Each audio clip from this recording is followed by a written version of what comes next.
আজ অনেক দিন পর ছোটো ভাইয়ের আবদার নিয়ে রান্নাঘরে চলে আসছি। আসলে এটা আমার রোজগারের ডিউটি বলতে পারো রান্নাঘরে। তো আজকে একটু স্পেশালভাবে রান্না করব, সেটাই তোমাদের সাথে শেয়ার করবে। এবং তোমরা যদি জানতে চাও কী রান্না করব, অবশ্যই ফুল ভিডিওটি দেখতে হবে। তো hello everyone, welcome to my another new blog.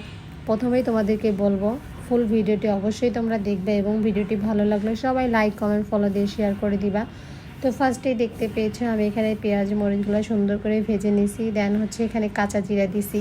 আর কাঁচা জিরাটা দিলে আমার কাছে ফ্লেভারটা একটু ভালো লাগে, তোমাদের কাছে কেমন লাগে জানি না, বাট তোমরা যদি না ইউজ করতে চাও করতে পারো।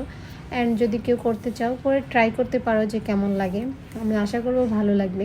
তো এখানে মাংস রান্না করার জন্য যেগুলো মশলা এভরিথিং সব মশলাগুলো এখানে দিতে হবে, কেননা মাংসের যে ফ্লেভারটা সেটা দরকার।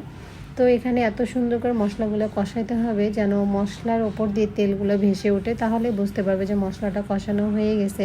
বাট রান্না কম বেশি সবাই জানো, তবে প্রসেসিংটা কিন্তু অনেকেই জানো না। তো এখানে একদম দুর্ঘটনার হাত থেকে আমি বেঁচে গেছি। এই যে দেখো তেলগুলো ছিটে মনে হয় আমার হাত পুড়ে গেছে, এরকম আমার জামা সব কিছু একদম মেখে গেছে। আমি আসলে আলুগুলো একটু জোরেই ফেলছি, এই কারণে হয়তো মেবি এরকম হয়েছে। তো যাই হোক, আল্লাহ বাঁচাইছে, বেশি কোনো সমস্যা হয়নি। তো এখানে সুন্দর করে রান্না করতেছে। আর বেশি সমস্যা হলেও না আসলে গায়ে লাগতো না, কেননা আমার ছোটো ভাই বায়না করছে বলে কথা। আর ও শীত আসলে প্রতি বছরই এই বায়নাটা সব সময় করে। ও কারো হাতেই আলুর দমটা খাবে না, শুধু আমার হাতেই খাবে। মেবি আমাদের ফ্যামিলির সবাই আলুর দমটা বেশি পছন্দ করে আমার হাতে। তো ওই দিন আমি খুব সুন্দর একদম মন দিয়ে যত্ন করে রান্না করছি। খাবারটা ভীষণ ভালো হয়েছে, সবাই বলছে। তো আমি এখানে তোমরা অলরেডি কালার দেখে বুঝতে পারতেছো যে খাবারটা কতটা লোভনীয় হয়েছে। আমি এখানে সুন্দর করে, এখানে কিন্তু গরম পানি ইউজ করতে হবে। অনেক সময় হয় কি আমরা কিন্তু আলুটাকে আগে সিদ্ধ করে নেই, এটা আমি আগেও করছি এই প্রসেসের রান্না।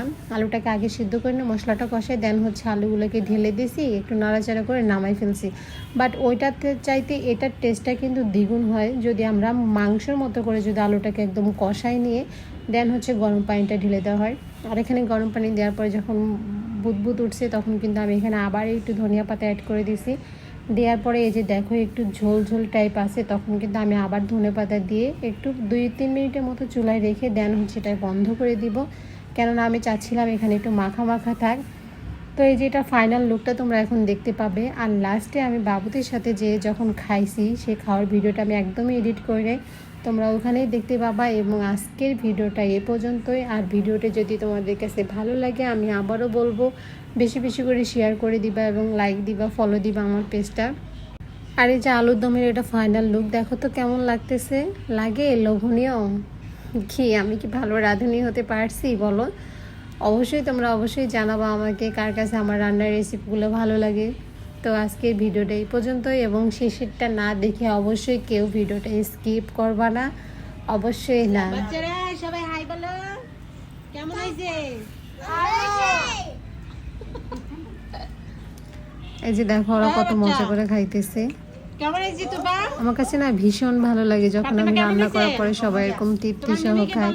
যদিও একটা ঝাল হয়েছে, বাট ওরা কিন্তু অনেক তৃপ্তি করে সহ খাইছে। তো সবাই তাকাও বাবা, ইভেন টাটা দেয়।